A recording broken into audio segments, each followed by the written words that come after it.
Welcome to Gnanaprasanna ambassador channel. ఇవాళ వీడియోలో 2026 June మాసంలో జరగబోయే గురు భగవానుని స్థాన మార్పు వల్ల 12 రాసులకు అంటే మేషం నుండి మీన రాశి వరకు ఎలాంటి ఫలితాలు ఉంటాయనేది తెలియజేస్తాను. ఆ తరువాత ప్రపంచంలో జరగబోయే ముఖ్యమైన సంఘటనలకు గురు భగవానుని స్థాన మార్పు ఏ విధమైన ప్రభావాన్ని చూపుతుంది అనే విషయాన్ని కూడా తెలుసుకుందాము.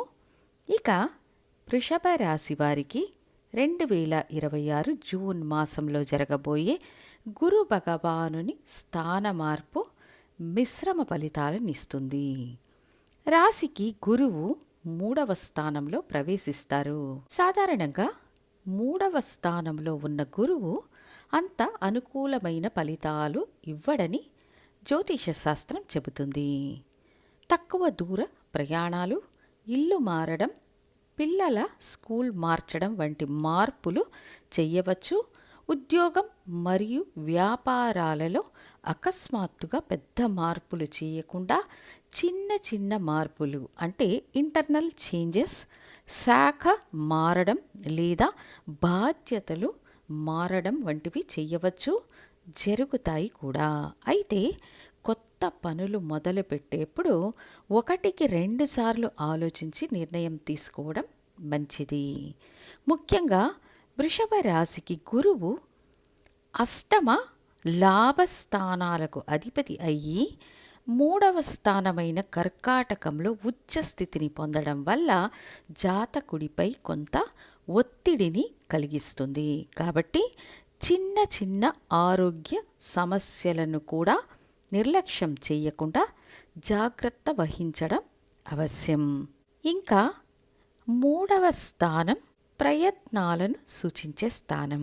అక్కడ గురువు ఉన్నప్పుడు పెద్ద పెద్ద రిస్కులు లేదా భారీ పెట్టుబడులు ఆశించిన ఫలితాలను ఇవ్వకపోవచ్చు. అంతేకాక 3వ స్థానం ఇరుగు పొరుగు మరియు తోబుట్టువులను సూచిస్తుంది. అప్పుడు ఇతరులను అతిగా నమ్మి మీ వ్యక్తిగత విషయాలను పంచుకోకండి. కొత్త ప్రయత్నాలను కొంతకాలం వాయిదా వేసి ప్రస్తుత పరిస్థితిని నిలబెట్టుకోవడంపై దృష్టి పెట్టండి. ఇక వృషభ రాశి వారికి గురు వీక్షణ ఏ ఏ స్థానాలపై పడుతుందో చూస్తే 11వ స్థానమనే లాభస్థానంపై గురుదృష్టి ఉంటుంది. అలాగే 9వ స్థానంపై గురుదృష్టి ఉంటుంది.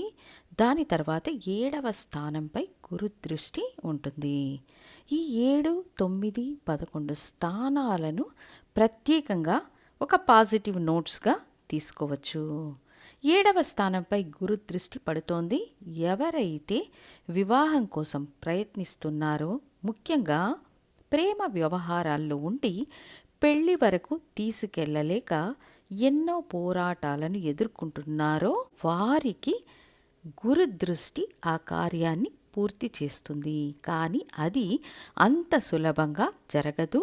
అనేక ఎదురు దెబ్బలు, వ్యతిరేకతలు ఎదురైనప్పటికీ పట్టుదలతో ప్రయత్నిస్తేనే విజయం లభిస్తుంది. ఏదో ఒక విధంగా కష్టపడి పోరాడి గెలిపించడమే ఈ గురుదృష్టి యొక్క ప్రత్యేకత. తర్వాత రాశికి 9వ స్థానమనే మకరంపై గురు వీక్షణ ఉండడం వల్ల తండ్రి ద్వారా వచ్చే ఆస్తివాటా, మద్దతు మరియు ఆర్థిక సహాయం లభించే అవకాశం ఉంటుంది. మీ వల్ల మీ తండ్రికి, ఆయన వల్ల మీకు అందవలసిన ప్రయోజనాలు లభిస్తాయి. ఇంకా ఆధ్యాత్మిక యాత్రలు, దేవాలయాల కోసం ఆర్థిక సహాయం చెయ్యడం, అంతేకాకుండా గౌరవప్రదమైన పదవులు లేదా బిరుదులు వరించే అవకాశం కూడా ఉంటుంది.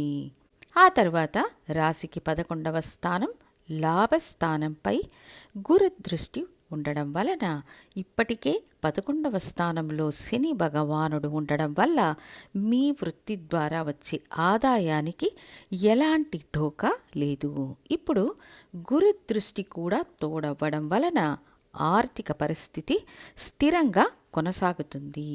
అయితే ప్రధాన మైనస్ పాయింట్ ఏమిటి అంటే, ఏదైనా కొత్త పనిని ప్రారంభించినా కొత్త లక్ష్యాన్ని చేరుకోవాలని ప్రయత్నించిన అడుగడుగున అడ్డంకులు, చిరాకులు మరియు మానసిక బాధలు కలిగే అవకాశం ఉంది కాబట్టి చాలా జాగ్రత్తగా ఉండాలి.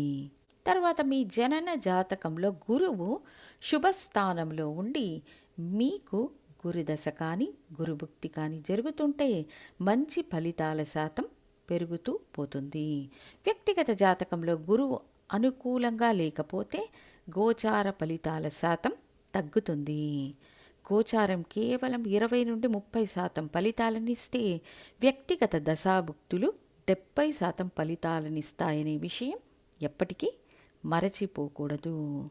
తదుపరి ప్రపంచ పరిణామాలు ఎలా ఉండబోతున్నాయని చూస్తే గురువు కర్కాటక రాశిలో ఉచ్చస్థితిని పొందినప్పటికీ కేతువును సమీపిస్తున్నప్పుడు కొన్ని కీలక మార్పులు సంభవిస్తాయి. ప్రపంచ ఆర్థిక వ్యవస్థలో కొంత అనిశ్చితి ఏర్పడవచ్చు. ముఖ్యంగా బంగారం ధరలు, బ్యాంకింగ్ రంగంలో ఊహించని మార్పులు రావచ్చు. గురుదృష్టి శనిపై ఉండడం వల్ల శని యొక్క తీవ్రత తగ్గుతుంది.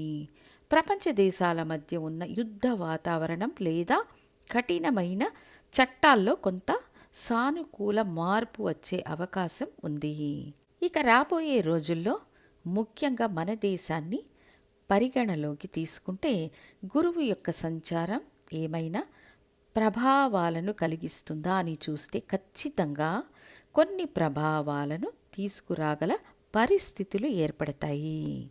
దీనికి కారణం ఏమిటంటే గురువు ఉన్న రాశికి పక్క రాశిలో అంటే సింహంలో కేతువు ఉండడం.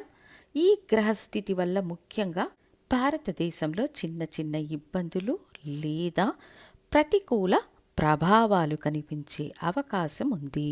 కాబట్టి ఈ గ్రహస్థితులను మీ స్వరాశితో అన్వయించుకోండి. మీ స్వీయ జాతకంలో గురువు ఎలా ఉన్నారు, మీ రాశి ఏంటి, లగ్నం ఏంటి, మీకు ఏ దశ ఏ భుక్తి నడుస్తుంది, అలాగే మీరు ఏ రంగానికి చెందినవారు అనే విషయాలను బట్టి ఫలితాల తీవ్రత ఆధారపడి ఉంటుందని తెలియజేస్తూ తర్వాతి వీడియోలో మిథున రాశికి గోచార గురు భగవానుని స్థాన మార్పు ఎలాంటి ఫలితాలనిస్తుందో తెలియజేస్తాను. ధన్యవాదాలు.